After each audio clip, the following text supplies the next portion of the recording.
Click the bell icon to get latest videos from Ekeeda. Hello guys, welcome to Ekeeda. Today we will see what happens to any delayed time function, that is any function of time which is delayed in time, and how to get Laplace transform of such function. So let's go back there.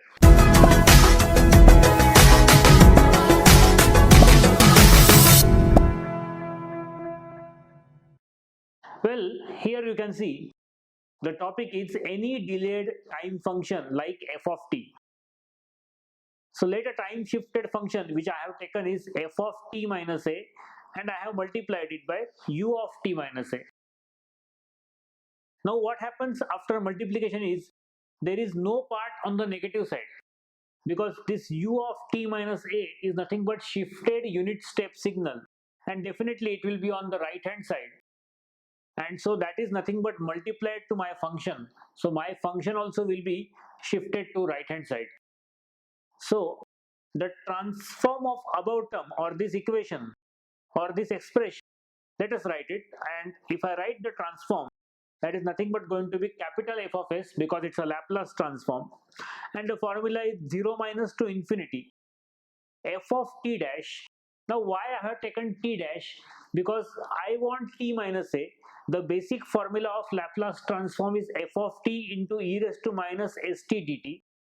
So I am going to put, instead of this t dash, see, this is what I am going to put. So here you can see, instead of this t dash, if I put t minus a, here it will be f of t minus a into e raised to minus, instead of this again t dash, not s, instead of this t dash, I am going to put this t minus a multiplied by this s into dt. Now when I put this, limits of integration also will change. Earlier limits of t dash are 0, so when I put t dash equal to 0, I will get t equal to a, which I have written here. So limits of integration have also changed according to this substitution. And so now I will solve this. So you can see here f of s is nothing but going to be a to infinity f of t minus a, which is our substitution, into e raised to minus st into e raised to as. Now this is nothing but,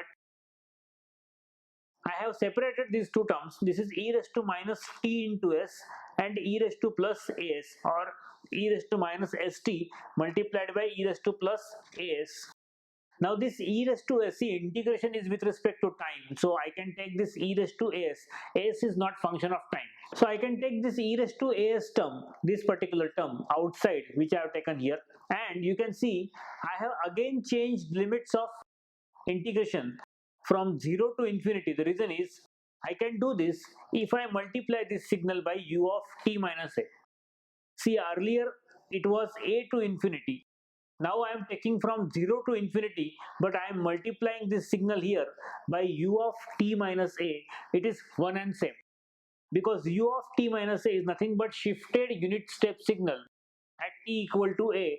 So all the values between 0 to a will be 0, and so these two statements are same. Even if I change the limits from a, if I make it 0, but I am multiplying it by u of t minus a. Why I am multiplying it by u of t minus a? The reason is I want Laplace transform of this factor f of t minus a and u of t minus a. So if I want this factor, I need this term u of t minus a, and when I put this term, I must change the limits from 0 to infinity.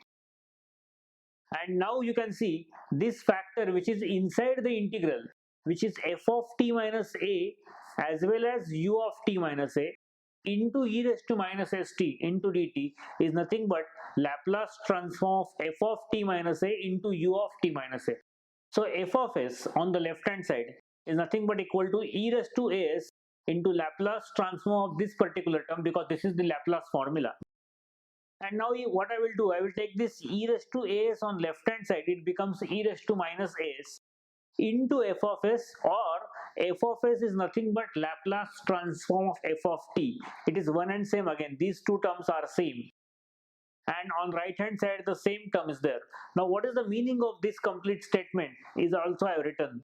The transform of any function delayed to begin at time t equal to a That means this term I am talking. So Laplace transform of any function which is delayed to begin at t equal to a.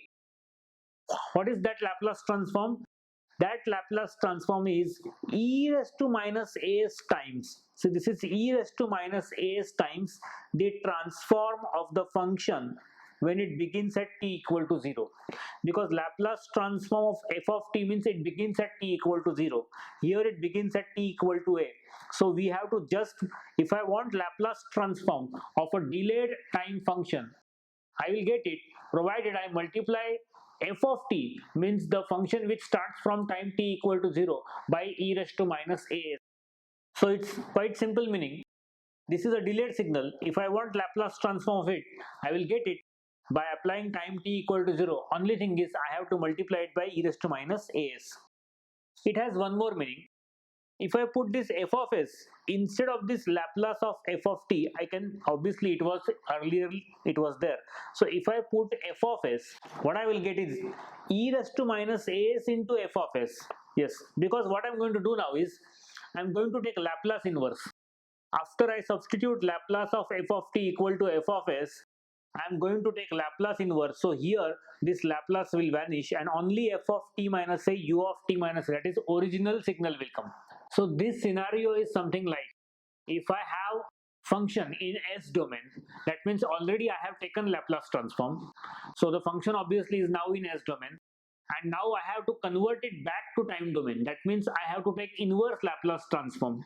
So in such cases, what I will do, first here there will be f of s, and then I will take Laplace inverse on both sides. So here Laplace inverse, only this time function will remain which I want.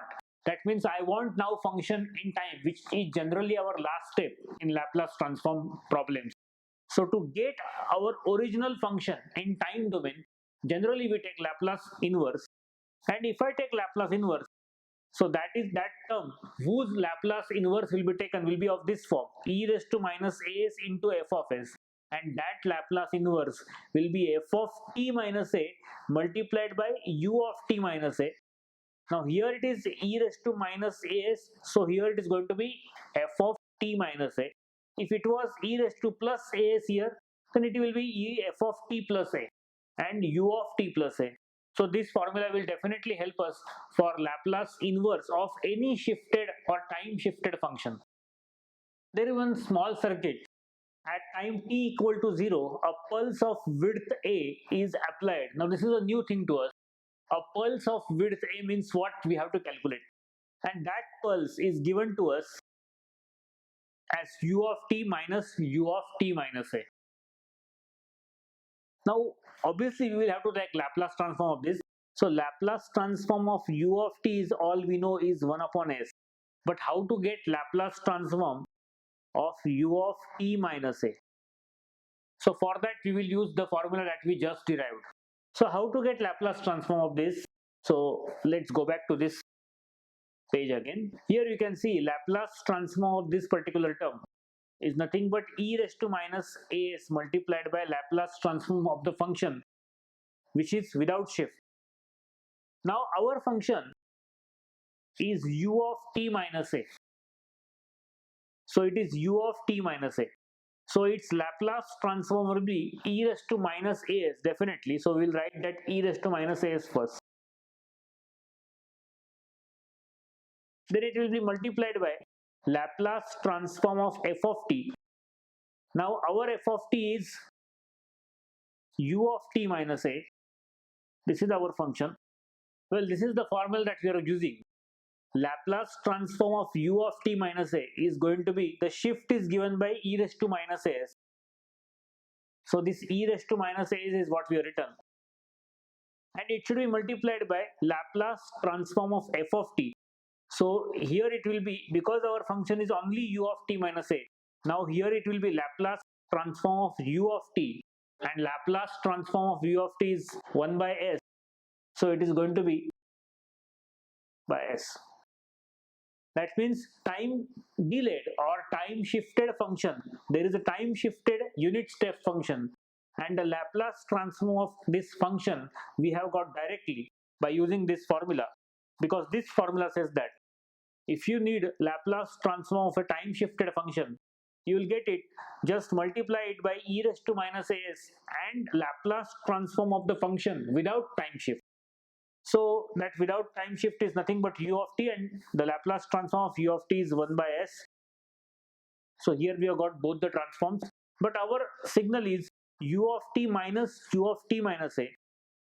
So Laplace transform of v of t is going to be Laplace transform of this first term, which is 1 by s, minus Laplace transform of second term, which is e raised to minus as divided by s, or it is going to be 1 minus e raised to minus as divided by s. Now why we are writing this? In this circuit we are going to apply KVL. The reason is we need I of t. So by KVL in time domain we are going to get v of t is equal to I into r plus L di by dt. And when we apply Laplace transform to left hand side, we have just got Laplace transform of v of t is 1 minus e raised to minus as by s. So this is the Laplace transform of di by dt. It is s into I of s. This L is as it is. Now the values of r and L both are given as 1. So we will substitute those values. Or it is going to be I of s into s plus 1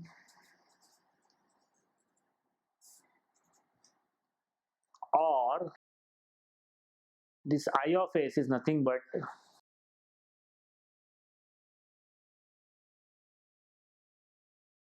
so we have got I of s, we are in the process of getting I of t. So we know that these equations can be solved by partial fractions. Our aim right now is not to solve partial fractions because we will be solving many equations on partial fractions. So directly I will take solution for this case. In fact, first of all, I can separate this as 1 upon s into s plus 1 minus e raised to minus as upon s into s plus 1. And then by partial fractions, which will be definitely explained in many examples. Directly I will write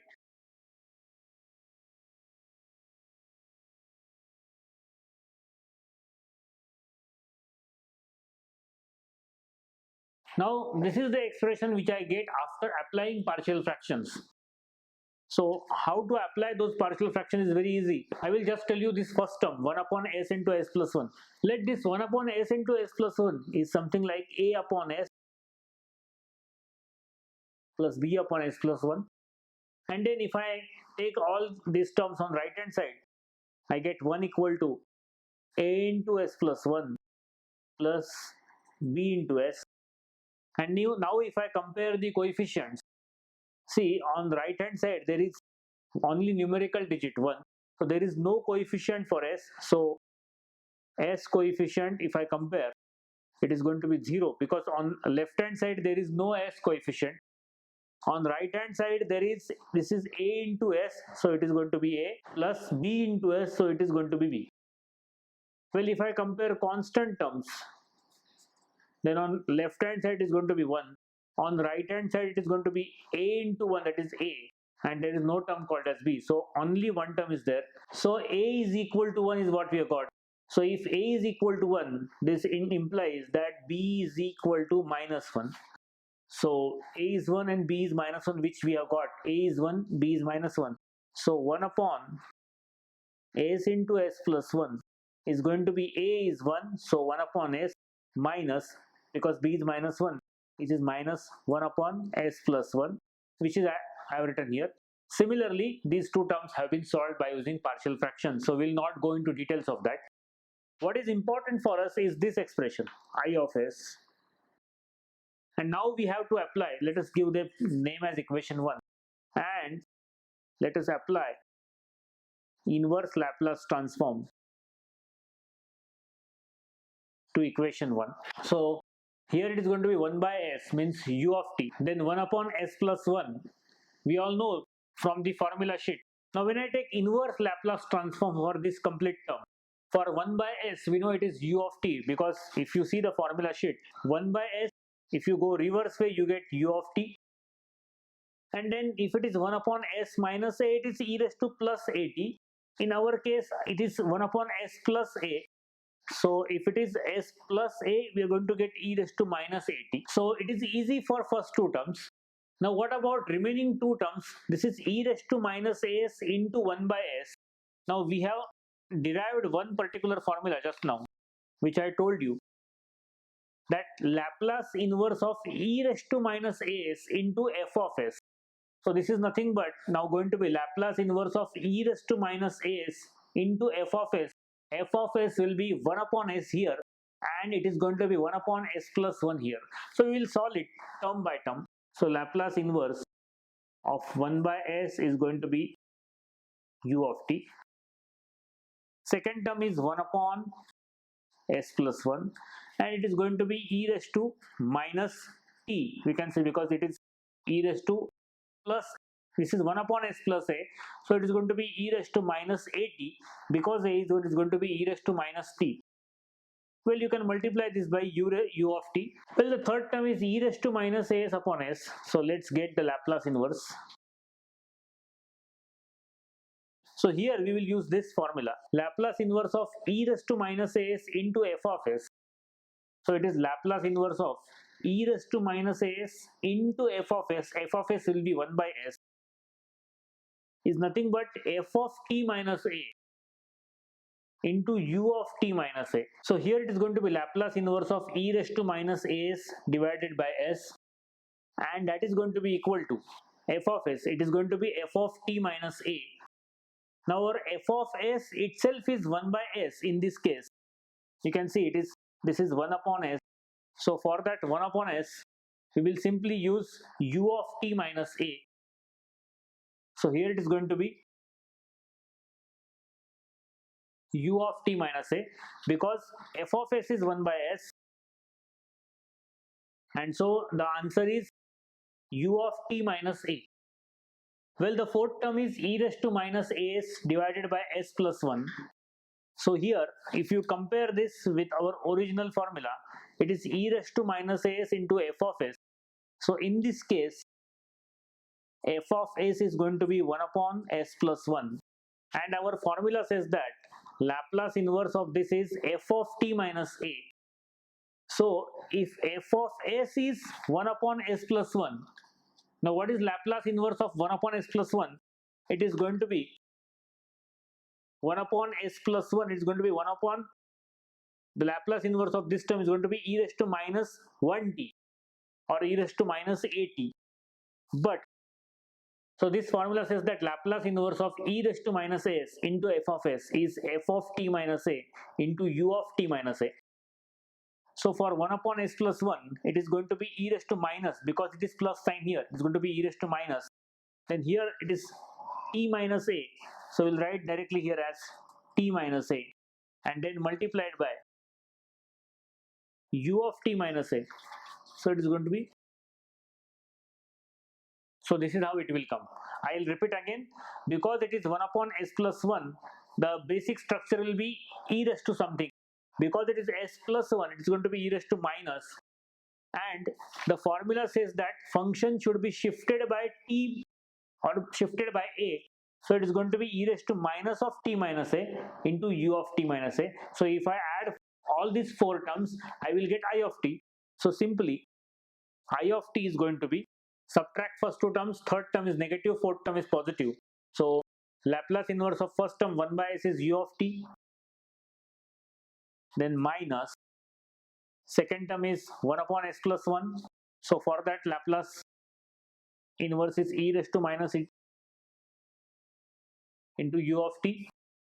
Then third term is negative, and the Laplace transform of third term is e raised to minus s upon s is u of t minus a. And the fourth term is positive, it is e raised to minus s upon s plus 1.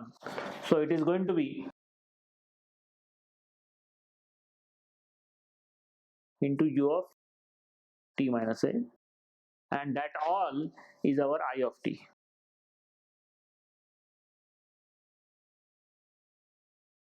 So this is all about this example. So we have taken example as well. and we have solved the formula also. So thank you very much for watching this video. Please subscribe to eKida. Thank you.